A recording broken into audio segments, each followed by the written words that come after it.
Hey guys, this is Tyler with a presentation on the modern era, the church in an era of change. So there are three big bold topics as prescribed by Miss Riley, and one concept, major concept within each as it applies to our church history, for a total of three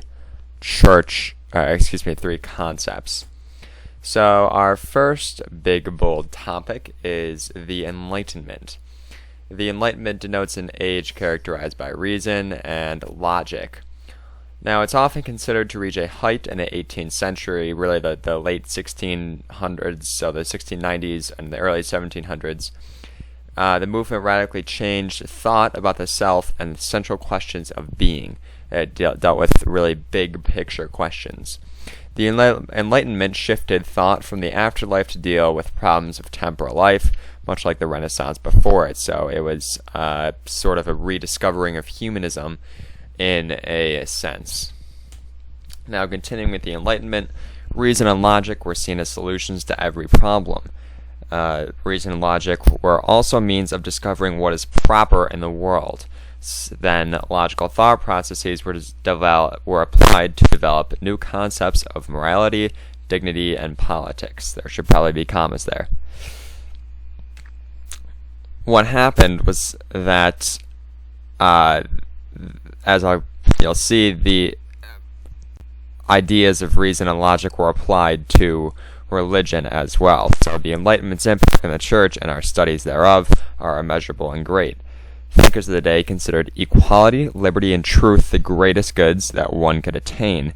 Because knowledge was attainable only through reason, people had a hard time justifying an unfettered subscription to the Bible as a source of truth. So they are applying reason and logic, and they're seeing these stories in the Bible that aren't logical, like perhaps Noah's Ark, and then they're doubting not the authenticity, but the veracity of the Bible. Many deemed God an appropriate figure, but because they could not reason out his presence in our lives, they turned to deism. Deism believes in a transcendent God who created the world and left it to exist. He's often considered a timekeeper or a clockmaker who just sets a pendulum swinging and then lets it swing. This thinking threatened the existence of both the Catholic Church and Protestant sects because the Bible was not seen as a source of truth and because God was not seen as omnipresent. So this reason and logic questioned a lot of Catholic doctrines. Now, here's our first concept from within the Enlightenment. Maximilien Robespierre. Maximilien Robespierre is not often considered a pioneer nor a giant of the Enlightenment. He's really a figure of the time, but in no way related to the Enlightenment thinkers. He took their ideas way too far. So Jean-Jacques Rousseau and John Locke really are very, very different than Maximilien Robespierre. Robespierre's unmatched radical beliefs and reign of terror paint him in history as a radical and all too fanatical despot. During the French Revolution, there was a strong anti-clerical sentiment, since the clergy was more civically represented than the numerically superior Third Estate. So priests, even though they had way less numbers than these peasants and these artisans, actually have the same exact voting power. Probably more, in fact. So that really upset the French people at the time and really painted the church in a bad image, which we'll see. The church was also seen as a sign of the old regime and the abusive monarchy. Robespierre only served to perpetuate these notions. I really didn't go into Robespierre too much, and you don't need to know biographical details, but Robespierre essentially became the leader of the French Revolution, as you probably know, in its most radical phase. So the leader forced numerous peasants to take anti-Catholic and anti-Christian oaths. He was trying to force stability on the French state. Moreover, he replaced religion with a state-mandated religion that worshipped reason. It worshipped literally a god named Reason. Everyone had to adhere to this. Now, as we'll see, the state commandeered Catholic worship places, so it took them and turned them into places of worship for this new state-mandated religion that mocked Catholic rituals. So Robespierre's influence and anti-Catholic practices weakened the church greatly because he took a nation like France and made it strongly anti-Catholic, though the Pope's valiant stand against the monarch gave the papal throne some much-needed prestige.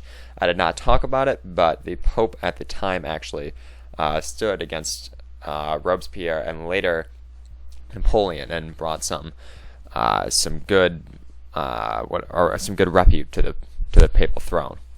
My next big bold topic is missions.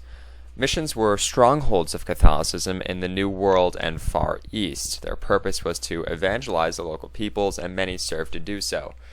There's a great difference, as we'll see, a great dichotomy between what missions were supposed to do and what many actually did. So, many missions and missionaries adapted to the culture of those they evangelized, adapted Christianity to the native culture, or even adapted the native culture to Christianity, which was a lot of what the Jesuits did. In many senses, they changed Christianity, and that caused problems. But we'll go into that. Actually, no, we won't. Historically, missions and missionaries have been seen in a negative light by historians. Especially, we hear about the Spanish in South America and in Western North America really treating the Native Americans there very poorly. Missions could be incredibly intolerant and hard-headed when dealing with native cultures. We already went into that. Many treated Native Americans and indigenous groups poorly and attacked their native religion. Missionaries often saw themselves as naturally superior to those they evangelized, refusing to create a native clergy. So a native clergy would be the Native Americans or the Japanese or whatever people they're evangelizing becoming priests, and that would allow them essentially to gain social status. But these missionaries refused to allow that so that the missionaries could hold their social status. Early on, missionaries, especially from Spain and Portugal, used missions as a way to further the political goals of their countries, heading to the New World in the name of cross and crown.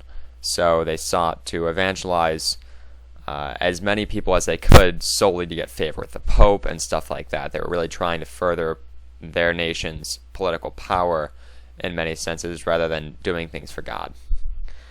However corrupt some missions might be, many missionaries, such as St. Francis Xavier, who we'll look into later, and Bartolomé de las Casas, had great success in converting their people.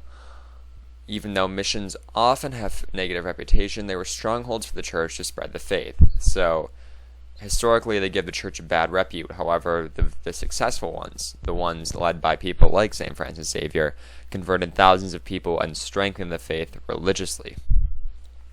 So now we're going to talk about St. Francis Xavier, who was known as the Apostle to the Indies with good reason. He was an influential Jesuit and a founding member of the order, and epitomized his order's message, traveling to every corner of the world, spreading his own message, or Christianity's message, really. So Jesuits are known for going to the most inhospitable places to spread the faith, and that's exactly what Xavier did. He was actually one of the founding 6 or 7 members of the Jesuit order. Now, Xavier concentrated his work in Asia, especially in Japan, and even more so especially in India, although he traveled all around Asia converting people. And Xavier provided an example for his fellow Jesuits and other Jesuits in founding missions in every corner of the world. We talked about that. But now his demeanor, that's described as magnetic and gentle, according to Pennock. He attracted thousands of people and led them to conversion. So really, he was just an all-around good personality who could bring people to listen to him. Often he formed personal bonds with people in specific communities to convert them. Francis is the quintessential quote-unquote good missionary as opposed to bad ones that were characterized by missionary abuses of the modern era, traveling far and wide and forming close bonds to convert thousands of people as part of his Jesuit vows of poverty, chastity, obedience, and obedience to the Pope. Now our third topic, and we will actually go into this a bit more in depth than the rest, is liberalism, specifically liberalism in the 19th century. Liberalism in the 19th century is most simply understood as an aversion to the monarchy of the old regime. By the old regime, I mean these supreme monarchs of France and Spain that just have absolute power. So, as I said on the PowerPoint, are often characterized by the absolute power of a sovereign, with or without the presence of a limiting legislature. So they could essentially do whatever they want. Many times they were corrupt, although they got a lot done. So the old regime is old Europe as opposed to new Europe, which would be characterized by democracy as the French Revolution began and as the revolutions of 1848 continued. So advocating for equality, liberty, and freedom of expression for all, liberalism often tried to abolish established churches and the clerical privileges typical of the church in old Europe. So we learned about the corruption of the church and the corruption of priests, and those were addressed at Trent, but many of them still went uncorrected, and the liberalism of the 19th century looked to abolish that privilege that was held by clerics or priests. Adherence to the ideology also pushed for the separation between church and state, which would weaken the church, and the secularization of variously previously religious practices like marriage and education. So it wanted to make them state things rather than religious rites. 19th century liberalism was fiercely atheist at times, supporting ideals that humans held power and authority rather than God. Because of these ideals, the church was zealously anti-liberal during the 19th century, although as we will see, Pope John Paul and perhaps Pope John Paul II, I'm not quite sure, would actually accept and promote liberalism much, much later in the 20th century. But during the 19th century, the two were at odds, because as liberalism grew in power, it toppled governments that had ties with the church and combined with nationalism to form nation states like Germany and Italy that combated church power. Liberalism's most noticeable effect on the church was the death of secular power within the church. We'll also see this in our concept within this big, bold topic. But the church of the old regime that had commanded immense power and wealth was reduced to an entirely religious entity, although it still directed much influence. And because of this, the church was purified and clerical abuses gradually diminished. So liberalism had an enormous effect on the church. So the church that was initially this secular entity that, in the 17th century, these popes passing out bulls and their taxes like their, dollars, but I don't know where I'm going with that. Anyway, the Pope would become an entirely religious person, and so would the church, because all these nations that were supporting them, like Spain and Italy, would change. They would fall from the old regime that these nations and the church were associated with. So we're actually going to skip ahead past Garibaldi, and we're going to go to the displaying understanding section, which I focused on liberalism. So this concept, liberalism in the 19th century, helps one better understand church history during its time period, the modern age, because it provides a basis on which to look at the loss of church secular power. So the revolutions of 1848 looked to topple the old regime that we've discussed, which the Catholic Church was tied to, and so were old monarchical regimes. And in time, these revolutions were successful. Most of them were not in 1848, but the ideals that they adhered to would eventually be. As anti-clerical and anti-church liberalism grew stronger, the church fought a losing battle. This is exemplified in the unification of Italy and Germany. Eventually, all secular church strongholds were demolished, so all these nations that supported it were essentially toppled, all these old regimes, and the church became an entirely religious entity.